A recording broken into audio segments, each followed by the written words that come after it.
Welcome to my channel. आज हम discuss करेंगे वर्ल्ड ज्योग्राफी के कुछ इम्पोर्टेंट क्वेश्चन जो आने वाले अभी सभी आपके अपकमिंग एग्ज़ाम्स के लिए वेरी इंपॉर्टेंट क्वेश्चन होंगे। अभी आपको पता है जैसे कि हमारे हिमाचल में जेल वार्डर की भर्ती भरी जा रही है और साथ साथ में इसमें एसएससी कांस्टेबल के फॉर्म भी भरे जा रहे हैं, तो उसके लिए क्वेश्चन बहुत इंपॉर्टेंट होंगे। क्वेश्चन नंबर 1, कौन लिथिफिकेशन की प्रक्रिया से बनता है? ग्रेनाइट, बेसाल्ट, संगमरमर या फेल्डस्पार? तो इसकी सही ऑप्शन होगी option number D, feldspar. Feldspar जो है हमारे पास लिथिफिकेशन की प्रक्रिया से बनता है।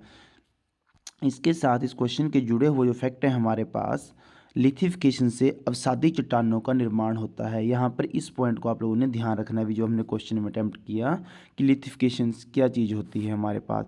तो लिथिफिकेशन से हमारे पास जो है अवसादी चट्टानों का निर्माण होता है, और जो हमारे पास फेल्डस्पार जो कि मैंने आपको ऑप्शन में बताया वह एक अवसादी चट्टान है। ये भी आप लोगों ने यहाँ पे ध्यान रखना है।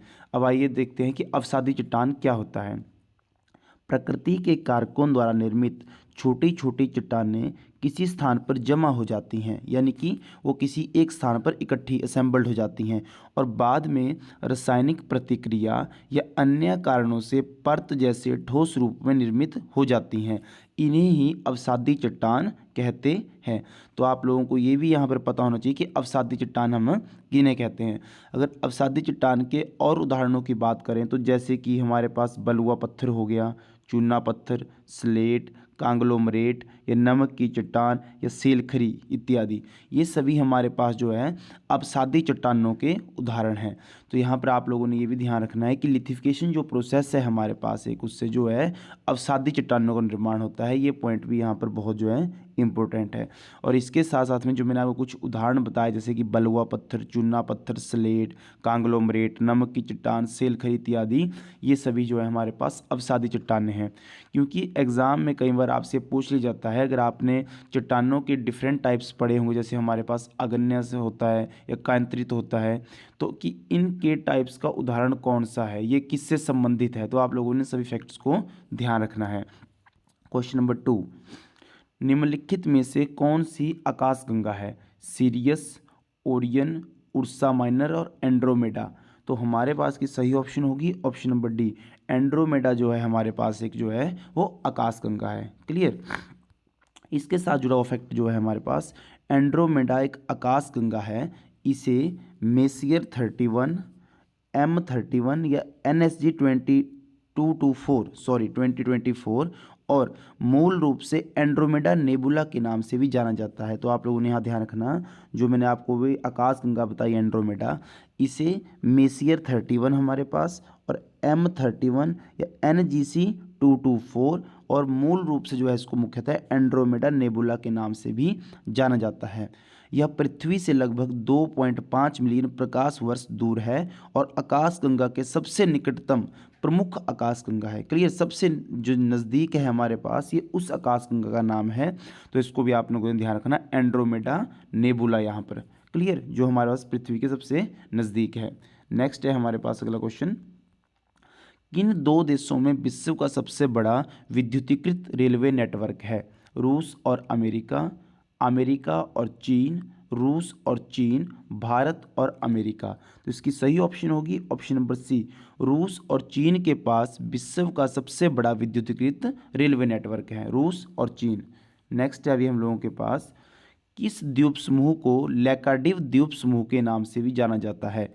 फिलीपींस, लक्षद्वीप, अंडमान और निकोबार द्वीप समूह और मालदीव द्वीप समूह? तो इसकी सही ऑप्शन होगी ऑप्शन नंबर बी, लक्षद्वीप को जो है हमारे पास यहाँ पर लैकाडिव द्वीप समूह के नाम से भी जाना जाता है। तो ये भी आप लोगों ने ध्यान रखना है। यहाँ पर कई बार आपसे भी पूछ जाता है कि जो लैकाडिव द्वीप समूह है उसका संबंध विश्व के किस देश से है, तो आप लोगों ने ध्यान रखना है। अब लक्षद्वीप आप लोगों सभी को पता है कि इंडिया भारत में स्थित है।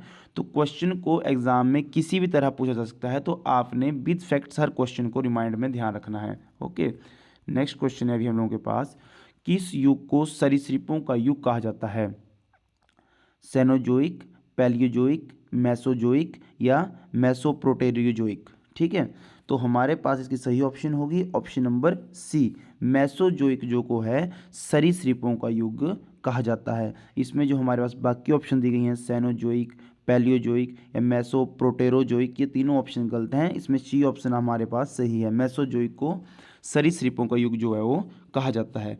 इसके साथ जो जुड़ा हुआ फैक्ट आप लोगों ने ध्यान रखना है कि मेसोजोइक युग 251 251 मिलियन वर्ष पहले शुरू हुआ था। जीवित सरीसृप और उभयचर कई अन्य प्रजातियां जैसे डायनासोर में विकसित हुए, इसलिए सरीसृपों का युग इसको कहा गया है।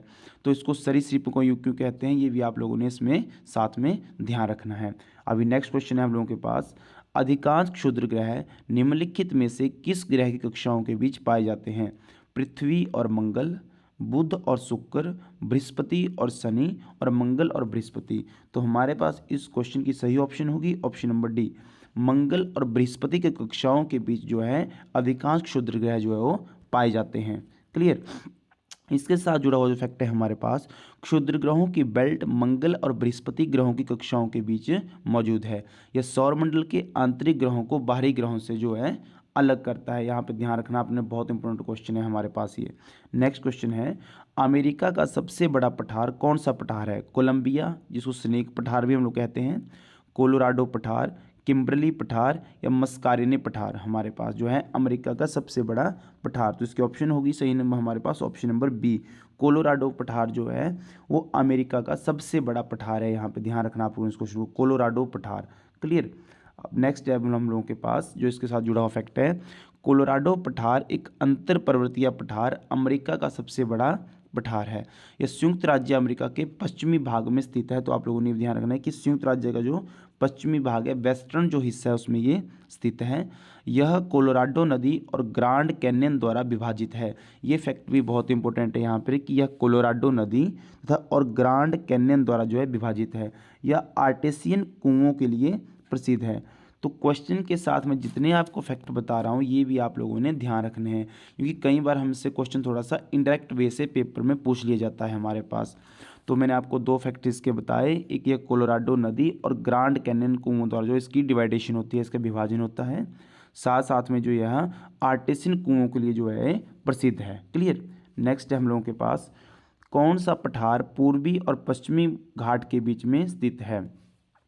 छोटा नागपुर पठार, तिब्बती पठार, कटंगा पठार या दक्कन पठार। तो इसकी सही ऑप्शन होगी ऑप्शन नंबर डी, दक्कन पठार हमारे पास जो है पूर्वी और पश्चिमी घाट के बीच में जो है वो स्थित है, दक्कन पठार। नेक्स्ट क्वेश्चन है, पृथ्वी के वायुमंडल की निम्नलिखित परतों में से कौन सी परत विद्युत आवेशित है? क्षोमंडल, मध्यमंडल, समताप मंडल या थर्मोस्फियर। तो इसकी सही ऑप्शन होगी ऑप्शन नंबर डी, थर्मोस्फियर जो है हमारे पास वो विद्युत आवेशित परत है हमारे वायुमंडल की। क्लियर। थर्मोस्फियर।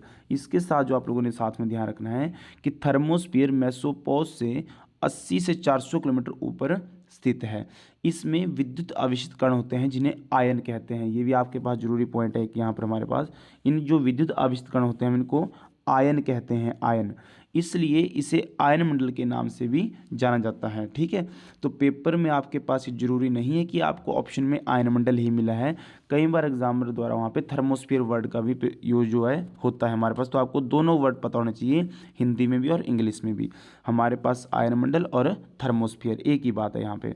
नेक्स्ट क्वेश्चन है हम लोगों के पास, कौन सा रेगिस्तान तुर्कमेनिस्तान में स्थित है? हमारे पास गोबी, कालाहारी, काराकुम या पटागोनियन। तो इसकी सही ऑप्शन है ऑप्शन नंबर सी, काराकुम जो रेगिस्तान है हमारे पास वो तुर्कमेनिस्तान में स्थित है, काराकुम रेगिस्तान। क्लियर। इसके साथ जुड़ा हुआ फैक्ट जो है, काराकुम रेगिस्तान मध्य एशिया का एक रेगिस्तान है। यह तुर्कमेनिस्तान के 70% क्षेत्र को जो है कवर करता है। यानी कि अगर आप देखेंगे तो तुर्कमेनिस्तान के अधिकांश हिस्से में जो है काराकुम रेगिस्तान जो है मौजूद है, पाया जाता है।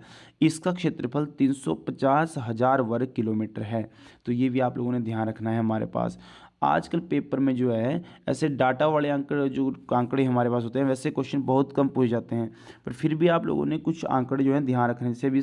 ये हमारे पास तुर्कमेनिस्तान जो एक देश है एशिया का, इसके अगर आप देखेंगे तो 70% हिस्से में जो ये रेगिस्तान मौजूद है। तो आपको इसका क्षेत्रफल भी आप लोगों को उसका पता होना चाहिए। तो इसका क्षेत्रफल मैंने आपको बता दिया 350,000 वर्ग किलोमीटर। नेक्स्ट क्वेश्चन है हम लोगों के पास, निम्नलिखित बादलों में से किसको वर्षा बादल भी कहा जाता है? निम्बोस्ट्रेटस, और दूसरी ऑप्शन है सीरस, सीरोस्ट्रेटस और आल्टोस्ट्रेटस। तो इसकी सही ऑप्शन होगी हमारे पास ऑप्शन नंबर ए, निम्बोस्ट्रेटस को जो है हमारे पास जो है वर्षा बादल भी कहा जाता है। निम्बोस्ट्रेटस बहुत इंपॉर्टेंट क्वेश्चन है, तो ध्यान रखना आप लोगों ने इसको। इसके साथ जुड़ा हुआ जो फैक्ट है हमारे पास, निम्बोस्ट्रेटस बादल निचले बादल होते हैं, जो सबसे नीचे हमारे पास जो है बादल पाए जाते हैं। इन्हें बारिश वाले बादल भी कहा जाता है। वे गहरे, घने और हल्के से मध्यम रूप से गिरने वाली वर्षा के साथ होते हैं। क्लियर? तो आप लोगों ने इसमें सारे फैक्ट यहाँ पे ध्यान रखने हैं हमारे पास। नेक्स्ट क्वेश्चन है हम लोगों के पास, हिंद और दक्षिणी महासागर कहाँ मिलते हैं? ड्रेक पैसेज, अल्बाट्रॉस पठार, केप ल्यूबिन या बास स्ट्रेट। इसकी सही ऑप्शन होगी ऑप्शन नंबर सी, केप ल्यूबिन में जो है हमारे पास जो जगह है वहाँ पे हिंद और दक्षिणी महासागर मिलते हैं। इस क्वेश्चन को भी आप लोगों ने ध्यान रखना है, केप ल्यूबिन। क्लियर? नेक्स्ट है अभी हम लोगों के पास इसके साथ जुड़ा हुआ जो फैक्ट है, दक्षिणी महासागर जिसे अंटार्कटिक महासागर या ऑस्ट्रल महासागर के रूप में भी जाना जाता है। तो आप लोगों ने भी साथ में ध्यान रखना है, जो हमारे पास दक्षिणी महासागर है उसे अंटार्कटिक महासागर और ऑस्ट्रल महासागर के नाम से भी हम लोग जानते हैं। यह में विश्व महासागर का सबसे दक्षिणी जल शामिल है। पश्चिमी ऑस्ट्रेलिया में केप ल्यूबिन, क्लियर? ठीक है, केप ल्यूबिन हमारे पास जो है वेस्टर्न ऑस्ट्रेलिया में स्थित है। ये वो बिंदु है जहाँ पर भारतीय, जो मैंने आपको बताया, और दक्षिणी जो महासागर हैं दोनों जो आपस में मिलते हैं। और आप लोगों ने ध्यान रखना, जो केप ल्यूबिन में आपको बताई लोकेशन, ये हमारे पास वेस्टर्न ऑस्ट्रेलिया में जो है ये स्थित है। और दक्षिणी महासागर को अंटार्कटिक महासागर और ऑस्ट्रल महासागर के नाम से भी हम इसको जानते हैं। नेक्स्ट क्वेश्चन है हम लोगों के पास, कौन सा महासागर का सबसे गहरा भाग जो है माना जाता है, उसको हम सबसे गहरा भाग जो है हम कहते हैं? महाद्वीपीय सेल्फ, महाद्वीपीय ढलान, मध्य महासागरीय कटक या महासागरीय खाइयाँ। तो इसकी सही ऑप्शन होगी ऑप्शन नंबर डी, महासागरीय खाइयाँ जो होती हैं हमारे पास वो किसी भी महासागर का सबसे गहरा भाग होती है, महासागरीय खाइयाँ, ऑप्शन नंबर डी में।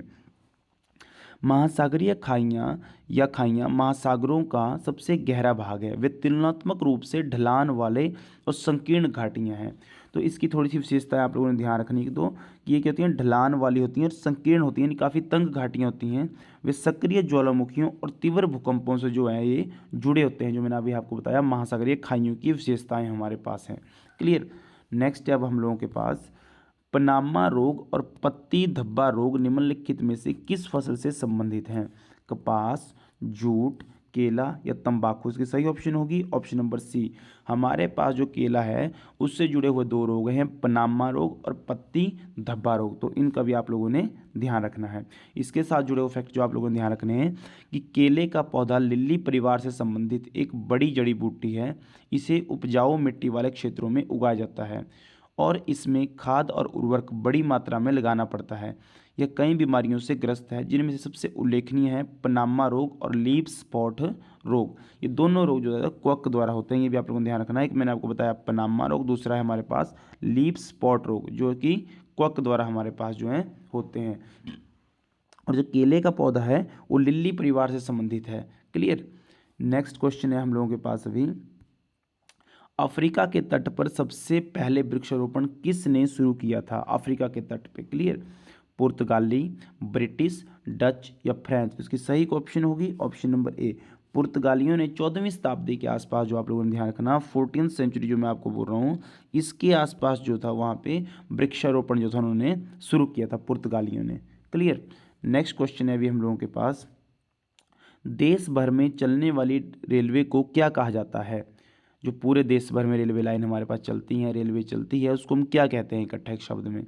महानगर, bullet train, transcontinental train या हाइपरलूप। तो इसकी सही ऑप्शन होगी ऑप्शन नंबर सी, हम उनको पुकारते हैं ट्रांस कॉन्टिनेंटल रेलवे से, जो देश भर में हमारे पास चलने वाली रेलवे है। इसके साथ जुड़ा हुआ फैक्ट जो है हमारे पास, रूस, कनाडा, अमेरिका और ऑस्ट्रेलिया जैसे बड़े देशों में महाद्वीपों की संपूर्ण चौड़ाई में कई रेल मार्ग चलते हैं। ठीक है, ऐसे रेलवे को अंतर महाद्वीपीय रेलवे भी कहा जाता है, ये भी आप लोगों ने ध्यान रखना। अंतर महाद्वीपीय रेलवे हमारे पास, इस फैक्ट को भी ध्यान रखना। रूस में ट्रांस साइबेरियन रेलवे दुनिया की सबसे लंबी रेलवे है, बहुत इंपॉर्टेंट फैक्ट एग्जाम रिलेटेड। रूस में ट्रांस साइबेरियन रेलवे दुनिया की सबसे लंबी रेलवे है। ये कहाँ स्थित है? रूस में। देश का नाम भी आप लोगों ने ध्यान रखना है और साथ में उस रेलवे का नाम जो मैंने आपको बताया अभी, trans Siberian. Clear. Next question है अभी हम लोगों के पास, ज्वारिया वन का वैकल्पिक नाम क्या है? सदाबहार वन, मानसून वन, मैंग्रोव वन या शंकुधारी वन? इसकी सही ऑप्शन होगी हमारे पास ऑप्शन नंबर सी, मैंग्रोव वन के नाम से जो है वो ज्वारिया वन को जो है जाना जाता है, यानी कि ज्वारिया वन का वैकल्पिक नाम एक और हो गया हमारे पास मैंग्रोव वन। क्लियर। नेक्स्ट क्वेश्चन है, मंगदेच्छू जल विद्युत परियोजना जो खबरों में थी भारत द्वारा किस देश को सौंपी गई थी? तो हमारे पास जितने भी कुछ अभी वर्तमान में इंटरनेशनल करंट इशू हो रहे हैं, या एक साल पहले या 6 मंथ पहले या अभी हाल ही में 1-2 महीने में 1-2 हफ्तों में हुए हैं, ये सभी बहुत इंपॉर्टेंट है अभी आने वाले आपके सभी एग्जामों के लिए। तो एक परियोजना है हमारे पास मंगदेच्छू जल विद्युत, जो हमारे पास पूछा गया किस देश को जो है सौंपी गई है। तो किस, हमारे पास ऑप्शन दी गई है नेपाल, बांग्लादेश, भूटान, मालदीव। इसकी सही ऑप्शन होगी ऑप्शन नंबर सी। ये परियोजना जो है ये भूटान को सौंपी गई है, मंगदेच्छू जल विद्युत परियोजना। इसके साथ जुड़े फैक्ट जो हैं, भारत सहायता प्राप्त 720 मेगावाट, इसकी कैपेसिटी आप लोगों ने ध्यान रखने की क्षमता 720 मेगावाट मंगदेच्छू जल विद्युत परियोजना हाल ही में भूटान में ड्रुक ग्रीन पावर कॉरपोरेशन को सौंपी गई है। ठीक है, भूटान में वहाँ की अपनी जो उनकी कॉरपोरेशन है ड्रुक ग्रीन पावर कॉरपोरेशन, उसको सौंपी गई है। इस परियोजना के साथ भारत और भूटान ने 4 मेगा जल विद्युत परियोजनाओं को सफलतापूर्वक पूरा किया है। परियोजना के चालू होने से भूटान की विद्युत ऊर्जा उत्पादन क्षमता में 44% की जो है वृद्धि हुई है। यहाँ पे आप लोगों ने ये भी फैक्ट ध्यान रखना है, और इस परियोजना की क्षमता कितनी है वो भी आप लोगों के लिए यहाँ पे जरूरी फैक्ट है। नेक्स्ट क्वेश्चन है हम लोगों के पास, IMF की लचीलापन और स्थिरता सुविधा के तहत वित्त पोषण प्राप्त करने वाला पहला एशियाई देश कौन सा है? भारत, बांग्लादेश, पाकिस्तान और नेपाल। तो इसकी सही ऑप्शन होगी ऑप्शन नंबर बी, बांग्लादेश जो है हमारे पास एशिया का पहला देश है हमारे पास इसमें। और इसके साथ जुड़ा हुआ फैक्ट आप लोगों को ध्यान रखना है कि अंतर्राष्ट्रीय मुद्रा कोष IMF के कार्यकारी बोर्ड ने बांग्लादेश के लिए कुल 4.7 बिलियन अमेरिकी डॉलर के ऋण को मंजूरी दी है। तो इस योजना के तहत जो है जो बांग्लादेश को इतनी सहायता मिलेगी रुपयों में, ये भी आप लोगों ने ध्यान रखना, 4.7 बिलियन अमेरिकी डॉलर, बिलियन यहाँ लिखा है, इसको भी आप लोगों ने साथ में ध्यान रखना है। ये जो सहायता है ये दी जाएगी बांग्लादेश को वित्त पोषण के तहत। क्लियर। नेक्स्ट क्वेश्चन है हम लोगों के पास, एकुशे बोई मेला किस देश में आयोजित होने वाला सबसे बड़ा पुस्तक मेला है? क्लियर। नेपाल, बांग्लादेश, म्यांमार और थाईलैंड। इसकी सही ऑप्शन होगी बांग्लादेश जो है ये उस देश का सबसे बड़ा मेला है बांग्लादेश का हमारे पास, एकुशे बोई मेला। क्लियर। इसके साथ आप लोगों ने नेक्स्ट क्वेश्चन है हमारे पास, किस देश ने T-14 आर्मटा युद्धक टैंक विकसित किया है? USA, रूस, फ्रांस और इटली। इसकी सही ऑप्शन होगी हमारे पास ऑप्शन नंबर बी, रूस ने जो है T-14 आर्मटा युद्धक टैंक जो है वो विकसित किया है। ध्यान रखना आप लोगों ने, रूस ने यहाँ पे। इसके साथ जो फैक्ट दिया है हमारे पास, रूस द्वारा विकसित T-14 आर्मटा युद्धक टैंक को हाल ही में यूक्रेनी ठिकानों पर गोलीबारी के लिए तैनात किया गया है।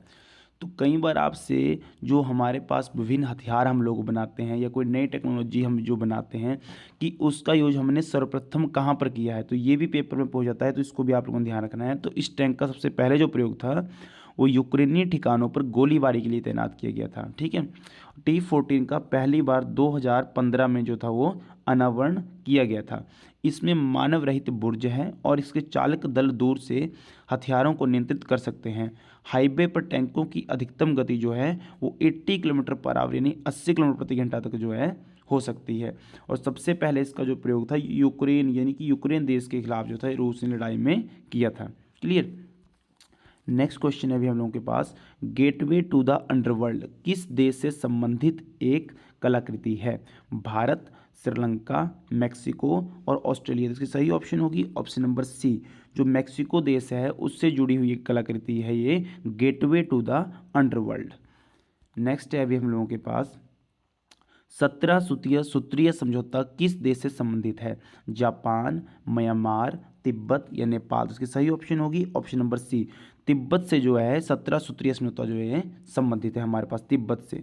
इसके साथ जो फैक्ट दिया गया है, तिब्बत मैट्रस मार्च 1 महीने तक चलने वाला मार्च है जो 29 अप्रैल से तिब्बती युवा कांग्रेस द्वारा आयोजित किया गया। इसका उद्देश्य तिब्बती प्रतिनिधियों और चीनी प्रतिनिधियों द्वारा सत्रीय सूत्रीय समझौते पर जबरन हस्ताक्षर करने को चिन्हित करना है। और ये समझौता जो था इसको आप लोगों ने ध्यान रखा 1951 में जो था ये हुआ था, जो आप लोगों के पास यहाँ पे डेट दी गई है 17 सूत्रीय समझौता। ठीक है, तिब्बती प्रतिनिधियों और चीनी प्रतिनिधियों के बीच में। क्लियर। नेक्स्ट क्वेश्चन है अभी हम लोगों के पास यहाँ पे, एक नई रिपोर्ट के अनुसार पिछले 2 दशकों में किस देश में प्रति व्यक्ति इलेक्ट्रॉनिक कचरा उत्पादन 3 गुना हो गया है? यूएसए, कनाडा, ऑस्ट्रेलिया और जर्मनी। तो इसकी सही ऑप्शन होगी ऑप्शन नंबर बी। कनाडा में जो है इलेक्ट्रॉनिक कचरा उत्पादन जो है वो 3 गुना तक जो है बढ़ गया है कनाडा में। इसके साथ जो फैक्ट ध्यान रखने आप लोगों ने, प्रति व्यक्ति इलेक्ट्रॉनिक कचरा उत्पादन 2000 में 8.3 किलोग्राम से बढ़कर 2020 में 25.3 किलोग्राम हो गया है। कनाडाई लोगों ने 2020 में लगभग 10 लाख टन इलेक्ट्रॉनिक कचरा पैदा किया। इसके 2030 तक जो है 1.2 मिलियन टन जो है सालाना तक पहुंचने की जो है उम्मीद है अभी वर्तमान में। तो ये हमारे लिए एक बहुत गंभीर चिंता है वर्तमान समय में। नेक्स्ट क्वेश्चन है, initiative on critical and emerging technology ICET Bharat और किस देश के बीच में एक जो है पहल है? ऑस्ट्रेलिया, यूएसए, फ्रांस और यूएई। तो इसकी सही ऑप्शन होगी हमारे पास ऑप्शन नंबर बी, यूएसए के बीच में। भारत और यूएसए के बीच में जो एक पहल है ये initiative on critical and emerging technology. Clear. इसके साथ जो फैक्ट दिए गए हमारे पास, क्रिटिकल एंड इमर्जिंग टेक्नोलॉजी पर यूएस से भारत पहल मई 2022 में शुरू की गई थी। तो स्टार्ट कब हुआ था इसका वो भी ध्यान रखना आप लोगों ने, मई 2022 में। इससे निर्यात नियंत्रण को सुव्यवस्थित करने, उच्च तकनीक वाणिज्य में सुधार करने और देशों के बीच तकनीकी हस्तांतरण को सुविधाजनक बनाने में जो है मदद मिलने की उम्मीद है। तो ये थे हमारे पास आज की वीडियो के प्रमुख इंपॉर्टेंट 25 क्वेश्चन। तो आप लोगों ने इन एक एक क्वेश्चन को, इनकी एक एक फैक्ट को ध्यान से जो है अच्छी तरह रिवाइज कर लेना है। ओके, हम थैंक्स फॉर वॉचिंग।